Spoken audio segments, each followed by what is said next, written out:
বুদ্ধ, রাজসভায় আমাদের অপমানটা দেখলে? হ্যাঁ, সে তো দেখলাম মন্ত্রী মশাই।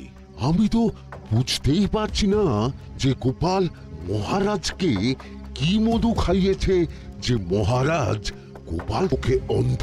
আরে আমরা যেন মহারাজের কাছে ফেল না, কিছু একটা করতেই হবে। আমার মাথাটা গরম হয়ে যাচ্ছে। গোপালের মতন রাজসভার ময়লাকে যতক্ষণ না ফেলা যাচ্ছে ততক্ষণ আমার মাথা জ্বলন্ত কয়লা হয়েই জ্বলবে। পণ্ডিত মশাইয়ের মাথায় একটা বুদ্ধি আছে মন্ত্রী মশাই। আপনি যদি সেই অনুযায়ী উঁচির কাজ করেন তাহলে বেটা গোপালের কপালে দুর্গতির সীমা থাকবে না। এই কি বুদ্ধি, কি বুদ্ধি? আপনি বরং এই ব্যাপারে পণ্ডিত মশাইয়ের সাথে একবার আলোচনা করে নিন। আমি চলি, কেমন? আমি চলি।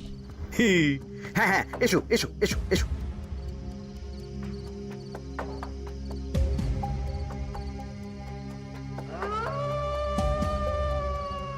আরে ওই তো আমার বাঁ হাত ঘটা আসছে, বেটাকে দিয়ে একটা কাজ করাতে হবে। এ কি মন্ত্রী মশাই, আপনি এখানে দাঁড়িয়ে কি করছেন? এই একটা গুরুত্বপূর্ণ ব্যাপারে কথা বলছিলাম। একটা একটা কাজ করতে পারবি? কি কাজ করতে হবে বলুন মন্ত্রী মশাই। আমাকে একটু ঠান্ডা জল, পাতিলেবু আর পুদিনার পাতা দিয়ে শরবত বানিয়ে খাওয়াতে পারবি? সেসব আমার ঘরে ব্যবস্থা করাই আছে। চলুন চলুন, আমার সাথে চলুন। হ্যাঁ হ্যাঁ, চল চল চল চল চল।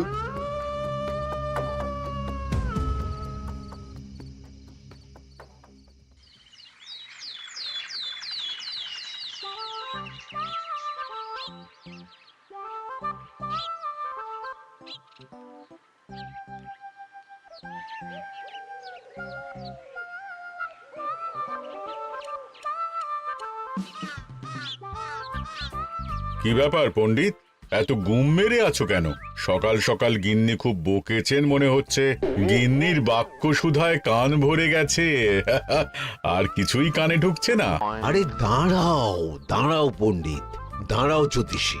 পণ্ডিত তো আমার কথা শুনতেই পেল না মনে হচ্ছে। তুমি তো দূর থেকে বলেছো, আমি তো বলেছি পাশ থেকে, তাতেও শুনতে পাইনি। কানের পোকা হলো নাকি? কি গো পণ্ডিত, ব্যাপার কি? কেমন বুঝছো? এ তো ভয়ানক কর্ণকোষ্ঠবদ্ধতার লক্ষণ। তুমি কচু বুঝেছো? আমার হয়েছে কর্ণগোপাল, তোমাদেরও হতো, কিন্তু তোমাদের দোকান কাটা বলে হয়নি। তুমি আমাদের অপমান করছো। তোমাদের অপমান বোধ থাকলে কোনো শব্দই কানে ঢুকতো না, শুধু একটাই শব্দ কানে বাজতো, গোপাল গোপাল গোপাল। এবারে রাজসভায় কিভাবে হেনস্থা হতে হলো মনে নেই?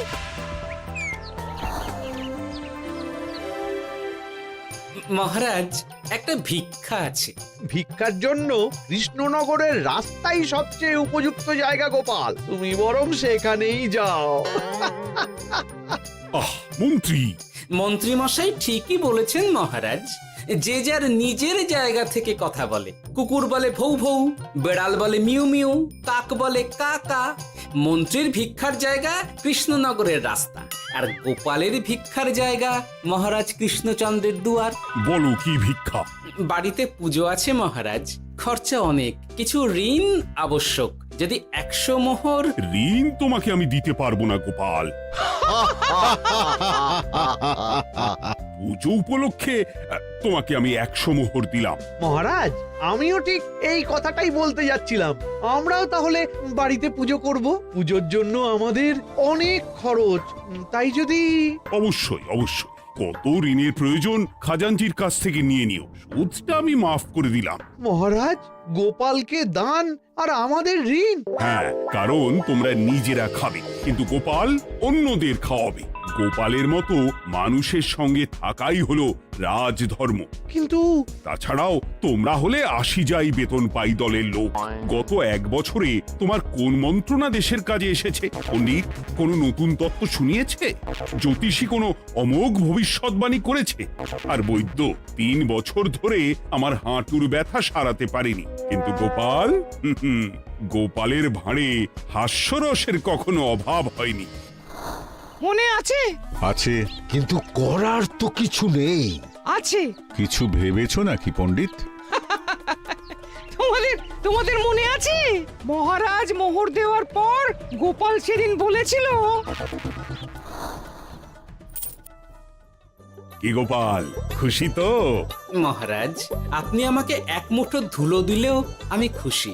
সেই ধুলো মুঠোই আমি সোনা মুঠো করে ফেলবো। মনে নেই আবার? একটু ঝেড়ে কাশো তো দেখি পণ্ডিত, কি ভেবেছো? যা হবে দেখতেই পাবে।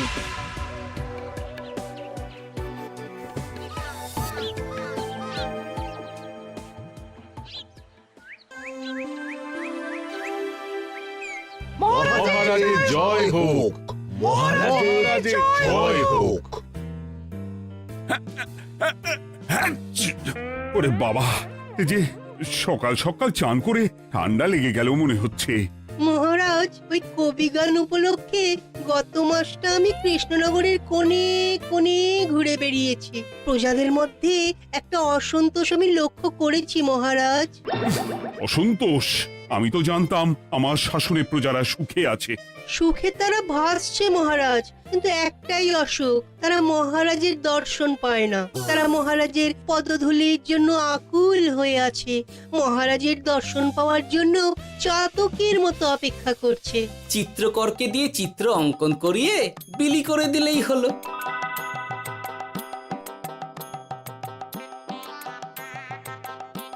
খুব ধুলো হয়েছে মহারাজ, কিন্তু এত ধুলো।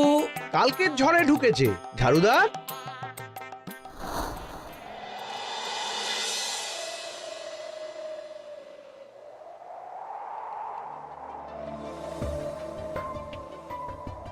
এই সুযোগ, রাজসভা ফাঁকা, এমন ঝড় যে পেয়াদারাও বাইরে নেই। কাজটা সেরে ফেল, বুঝলি? কিরে, কাজটা কর।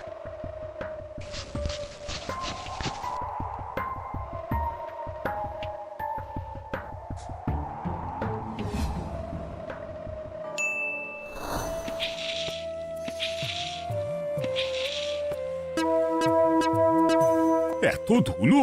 উফ, মহারাজ, কাল ঝড়টা বড় সাংঘাতিক হয়েছিল। তা বটে। আচ্ছা গোপাল, তুমি বলেছিলে মহারাজ তোমাকে এক মুঠো ধুলো দিলেও সেটা সোনা হয়ে যাবে। এখনো সেই কথাই বলছি। মন থেকে বলেছিলে না মহারাজকে তেল দেবার জন্য? তেল দেওয়ার দায়িত্বটা তো আপনি নিজের কাঁধেই নিয়ে ফেলেছেন। আমি যা বলি সত্যি বলি। আজ যদি এই 4 ঝুড়ি ধুলো মহারাজ তোমাকে উপহার দেন, তখনও একই কথা বলবে? নিশ্চয়ই। মহারাজ, গোপালকে এই 4 ঝুড়ি ধুলো দেওয়ার হুকুম হোক। কি গোপাল, আমি তোমাকে যদি এই ধুলোর ঝুড়িগুলো দিই, তা থেকে সোনা আসবে নাকি? আসবে মহারাজ, মোহরের বস্তা আসবে। যদি না আসে, আপনি বলুন। তোমাকে কৃষ্ণনগর ছেড়ে চলে যেতে হবে। রাজি? আর যদি আমি পারি, তাহলে আপনাকে এই মন্ত্রীর চাকরি ছেড়ে দিতে হবে। কি রাজি? কি মন্ত্রী, রাজি? রাজি। গোপাল? রাজি মহারাজ। আচ্ছা, আর কেউ মন্ত্রীর পক্ষে বাজি ধরেছেন নাকি? হ্যাঁ, আমি আমি আমি আমি ও গোপাল এবার যে মরণ কুয়োতে ঝাঁপিয়েছে, সেখান থেকে আর উঠে আসতে পারবে না। ধুলো থেকে মোহরের বস্তা আসবে, এ হচ্ছে ওই গোপালের উন্মাদ রোগের শুরু। দেমাক দেমাক, মহারাজের পিঠ চাপড়ানি পেয়ে পেয়ে গোপাল ভেবেছে যে ও সব কিছু করতে পারে। এবার শুধু সেই দিনটার অপেক্ষা, যেদিন গোপালকে উল্টো গাধায় চড়িয়ে কৃষ্ণনগর থেকে বার করে দেব। এতটা নিশ্চিন্ত হবেন না মন্ত্রীমশাই। গোপাল গোপাল কিন্তু হালকা কথা ছুঁড়ে দেওয়ার লোক নয়। কি বলতে চাইছো পণ্ডিত? ওই 4 ঝুড়ি ধুলো থেকে মোহরের বস্তা আসবে? না, তা বলছি না। অন্য জায়গা থেকেও তো মোহরের বস্তা আসতে পারে। তার সঙ্গে ধুলো মিলিয়ে দিলেই কেল্লাফতে। গোপালের নিশ্চয়ই কোনো পরিকল্পনা আছে। গোপালের সব পরিকল্পনার গোড়া মেরে রেখে দিয়েছি পণ্ডিত। ঘটা আছে গোপালের পেছনে, আর ঘটা আছে গোপালের বাড়ির পাহারা। লুকিয়ে কিচ্ছু করতে পারবে না। আরে ওই তো বটা আসছে। বেল্লিক, উল্লুক, তোকে আমি জল বিছুটি দেওয়াবো। গোপালকে ছেড়ে চলে এসেছিস কেন? ছেড়ে আসবো কেন মন্ত্রী মশাই? গোপালকে ওর বাড়ির সামনে ছেড়ে এসেছি। ওখানে তো ঘটা আছে। ও বড্ড ঘুরিয়েছে বেটা। কোথায় কোথায় গিয়েছিল গোপাল? 4 ঝুড়ি ধুলো নিয়ে বেটা বাড়ির উল্টো দিকে হাঁটা দিল। চললাম পিছু পিছু। যাচ্ছিল কোন দিকে? নদীর দিকে। কিন্তু গোপাল দাঁড়ালো যদুর বাড়ির সামনে। এই যদু হলো সেই লোক যে লোকজনের বাড়িঘর কেনা বেচা করে আর লোক ঠকায়। আগে রাজধানীতে থাকতো। বেটা রাজধানী থেকে এই কৃষ্ণনগরে পালিয়ে এসেছে, এখানেও লোক ঠকাচ্ছে। কিন্তু বেটা এত চালাক যে কিছুতেই ধরা যাচ্ছে না। এইরকম লোককে ধরাচ্ছে হাতে রাখা ভালো নয় কি মন্ত্রী মশাই? সে তো জানি, কিন্তু ওর ওপর মহারাজের কড়া নজর আছে। এখন ওর সঙ্গে সম্পর্ক রাখা খুব ঝুঁকি। যাই হোক, তারপর? হ্যাঁ তারপর যদু, যদু রে, গোপাল খুড়ো, আরে তুমি এখানে কি করছো? দেখতেই তো পাচ্ছিস ধুলো। তবে যে সে ধুলো নয়, মহারাজ কৃষ্ণচন্দ্রের পদধূলি। শুনিসনি বোধহয় এখন কৃষ্ণনগরে সবচেয়ে বেশি চাহিদা মহারাজের পদরেণুর। আচ্ছা, মহারাজের পদরেণু নিয়ে যাচ্ছ কোথায়? এই ছোট ছোট পুলিন্দায় ভরে কৃষ্ণনগরের প্রত্যন্ত জায়গায় যেখানে প্রজারা মহারাজের সাক্ষাৎ পায় না সেখানে বিক্রি করব। তোমার কি মাথা খারাপ? পায়ের ধুলো বিক্রি হবে? ওরে, গতবারে মাত্র 1 ঝুড়ি ধুলো 1000 মোহরে বিক্রি করেছিলাম, এবারে 4 ঝুড়ি। শোনো, তুমি আবার ঘুরে ঘুরে বিক্রি করবে কেন? তোমাকে আমি বরং 10 মোহর দিয়ে দিচ্ছি। তুমি আমাকে এগুলো দিয়ে দাও, আর বিক্রি করে যা হবে তোমাকে এই 40 ভাগ দিয়ে দেবো। ওই 10 মোহরে বদমাস যদুকে ধুলো বেচে গোপাল বাড়ির দিকে চললো। বাড়ির সামনে অব্দি পেছনে পেছনে গিয়ে তারপরে এই আপনাদের কাছে আসছি। বলিস কি রে, ধুলো বেচে 10 মোহর? ও মন্ত্রী মশাই, গোপাল তো একেবারে নাড়ি ধরে টান মেরেছে। গেল রাজসভায় এমন সুখের চাকরিটি গেল। এবার আবার রাস্তার ধারে গিয়েই বসতে হবে। এবার নবাবের দরবারে জায়গা আছে কিনা খোঁজ করি গিয়ে। ধ্যাত্তেরি, 10 মোহর আর 1 বস্তা মোহরের মাঝখানে অনেক রাস্তা। সেই রাস্তায় আমি লোক বসিয়ে রাখবো। আরে আরে, ওই তো তোমার ঘটা আসছে। এই, তুই গোপালের ঘরের পাহারা ছেড়ে এলি কেন? গোপাল নেই নেই নেই নেই নেই নেই।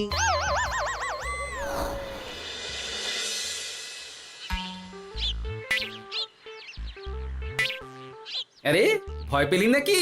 না না না না না, ভয় পাবো কেন? শোন, তোকে পেয়ে আমার খুব ভালো হলো বুঝলি। তোকে আমার একটা কাজ করতে হবে। বলো বলো।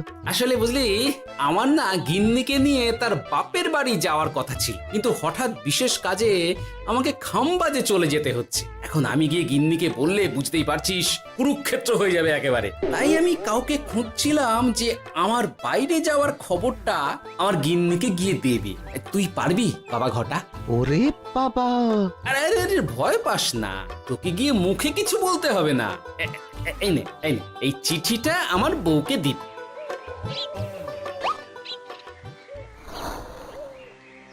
কৃষ্ণনগর ছেড়ে চুপি চুপি চলে যাচ্ছি, চালাকিটা দেখেছেন? ওসব চালাকি আমি তুড়ি মেরে উড়িয়ে দেব। কি করবেন? চারিদিকে আমি অশ্বারোহী গুপ্তচর পাঠাচ্ছি। গোপালকে কোনো চালাকি করতে দেব না।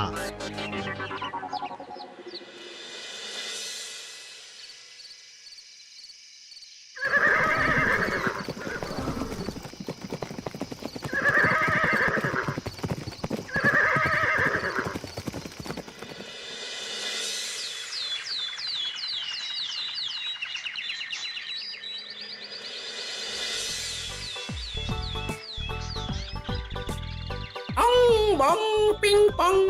হ্যাঁ, ওরে বাপ রে, এ আবার কি বলে? মানে বুঝিতে পারিলে না? অং বং পিং পং অর্থাৎ আইসো আমার নিকট বিদেশি জাদু শরবত আছে। ইহাতে তৃষ্ণা নিবারিত হয়, শক্তি বৃদ্ধি হয়, ঘুম ভালো হয়, সম্পর্কের উন্নতি হয়, জামা কাপড় ফর্সা হয়, তু শব্দ না করে সকাল সকাল কষ্ট পরিষ্কার হয়। মূল্য মাত্র 1 মোহর।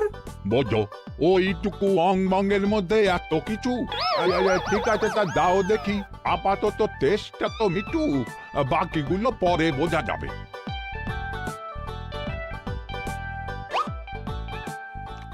আহ বড় ভালো খেতে তো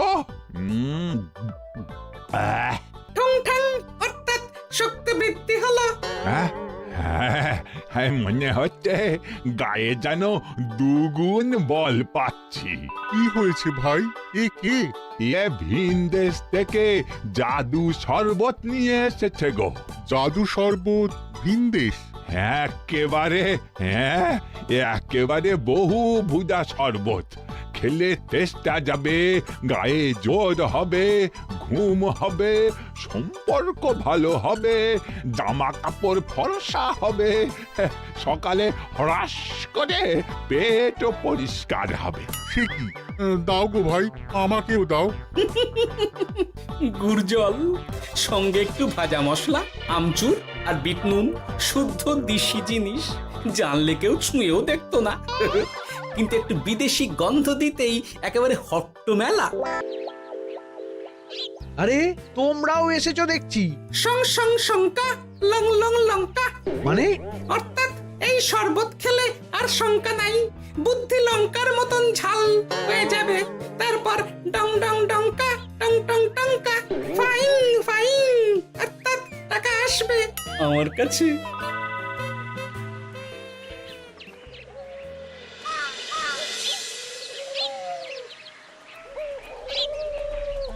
ঝপ ঝপ ছপাং, ভট ভট ফটাং, অর্থাৎ উহাকে দৌড়িয়েছো কেন? বেটা জোচ্চোর অনেককে ঠকিয়েছে।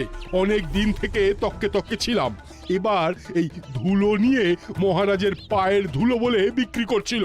একটা বেনামি চিঠিতে খবর পেয়ে বেটাকে ধরেছি। ব্যাং ব্যাং বিগ ব্যাং, অর্থাৎ বাহ বাহ বাহ বাহ। বেনামি চিঠিটা আমি দিয়েছিলাম বাবু।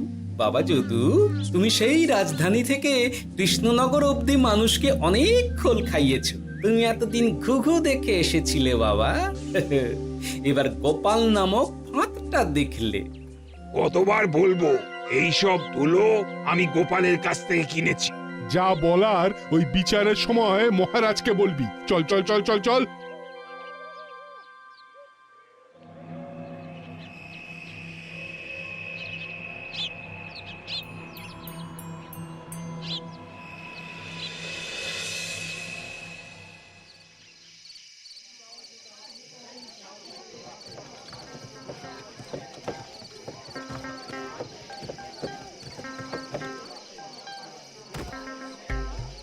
ঝন্টু মন্টু ননাংফু।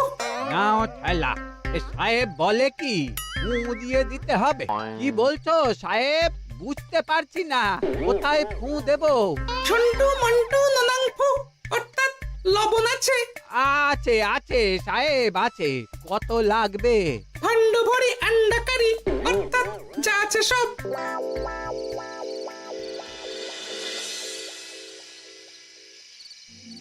ব্যাস, মোটামুটি আশেপাশে সব দোকানের নুন এখন আমার জিম্মায়। এবার আসল মজা শুরু হবে।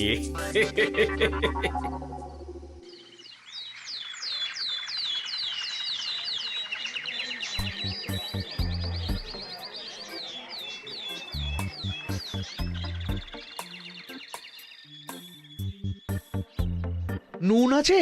না হুজুর, গোটা কৃষ্ণনগরেই নুন নেই। ওই দেখো, পুরো রাজসভাই বাজারে জড়ো হয়েছে। শান্তামনা, শান্টু মন্টু। আবার কি বলছে রে বাবা? শান্তামনা, শান্টু মন্টু, অর্থাৎ জনগণ শ্রবণ করুন। নান্টু কান্টু, নুন কিনিবেন আন্টু আন্টু। আসুন আসুন। আমার আমার এক সের নুন লাগবে। শান্টু, অবশ্যই 1 সের লবণ 10 মোহর। 1 সের 10 মোহর? 10 মোহর লইবেন না লইবেন না? না, নেব না। উত্তম উত্তম, গান্ডা পিণ্ডে ঢিসুম ঢিসুম, অর্থাৎ তাহা হইলে নুনের বদলে গৃহিণীর প্রহার ভক্ষণ করুন। আমাকে 1 সের নুন দিন। আমাকেও আমাকেও। নুন ছাড়া বাড়ি ফিরলে গিন্নি ঘর ছাড়া করবে আমাকে। শুনলাম কৃষ্ণনগর থেকে নুন উধাও। আছে মহারাজ, আছে। কৃষ্ণনগরের সব লবণ আমার নিকটে আছে। 1 সের 10 মোহর। এত দাম? দাম তো হবেই মহারাজ। লবণ ছাড়া রান্না কেমন হবে ভাবিয়া দেখুন। ঠিকই বলেছ। রাজপাকশালেও তো রান্না বসেনি। 100 সেরের মতন রাজপ্রাসাদে পাঠিয়ে দাও। 1000 মোহর দিয়ে দাও।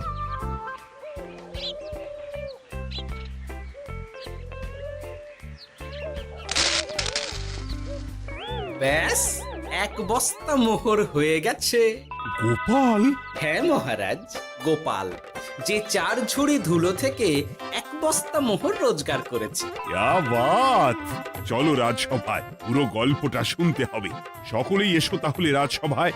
কিন্তু মহারাজ, যারা বাজি হারলো তাদের তো চাকরি গেছে, তো তারা রাজসভায় যাবে কি করে? ঠিক ঠিক ঠিক বলেছ। আর যারা বাজি হারলো তারা বাদ, বাকিরা চল। এই সেরেছে, গোপাল তো আবার বাজি মেরে দিল। ও মহারাজ, আমাদের দেখুন। ও মহারাজ, আমাদের দেখুন। ও মহারাজ। হ্যাঁ